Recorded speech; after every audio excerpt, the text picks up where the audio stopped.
महाराष्ट्र हे जगाला अन्न देणारे एक समृद्ध राज्य आहे.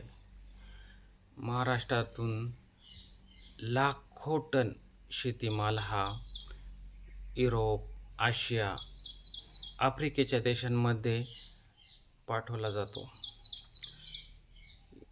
या देशांमध्ये अनेक प्रोडक्ट महाराष्ट्रातून पाठवले जातात. त्यातील सर्वात जास्त जे प्रोडक्ट पाठवले जाते त्याविषयी आज आपण पाहूया. महाराष्ट्रातील फळे, भाजीपाला, कडधान्य हे मोठ्या प्रमाणात एक्सपोर्ट होत आहेत. त्यातील आपण काही फळे पाहूयात. महाराष्ट्रातील पोमोग्रेनेट, डाळिंब हे एक महत्त्वाचे फळ आहे की जे डेली एक्सपोर्ट होते. म्हणजेच याला जगात खूप मागणी आहे आणि याचे महाराष्ट्रातील सोलापूर, सांगली, अहमदनगर या जिल्ह्यांमध्ये खूप मोठ्या प्रमाणात उत्पादन होते. हे तुम्ही नेदरलँड, रशिया, बांगलादेश अशा अनेक देशांमध्ये पाठवू शकता. तसेच भारतातील इतर राज्यातही तुम्ही हे प्रोडक्ट पाठवू शकता आणि मोठा पैसा मिळवू शकता.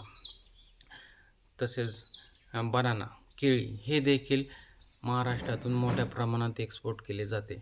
महाराष्ट्रातील जळगाव, सांगली या राज्यांमध्ये केळीचे उत्पादन मोठ्या प्रमाणात घेतले जाते.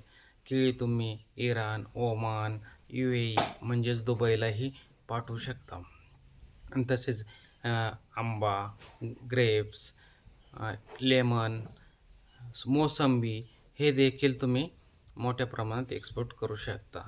त्याबरोबरच तुम्हाला डेली एक्सपोर्टसाठी पाहिजे नसेल तर महाराष्ट्रातील कांदा, टोमॅटो, वांगी, भेंडी, दुधी भोपळा हेही तुम्ही एक्सपोर्ट करू शकता. महाराष्ट्रातील टोमॅटो हा तुम्हाला पुणे, अहमदनगर या भागात मोठ्या प्रमाणात उपलब्ध आहे. तसेच कांदा लासलगाव, नाशिक या ठिकाणी मुबलक प्रमाणात उपलब्ध आहे. त्याची तुम्ही डेली बेसवर एक्सपोर्ट करू शकता आणि रेव्हेन्यू कमवू शकता. तुम्हाला आमचा चॅनल आवडला असेल तर तुम्ही लाईक आणि सबस्क्राईब करा. धन्यवाद.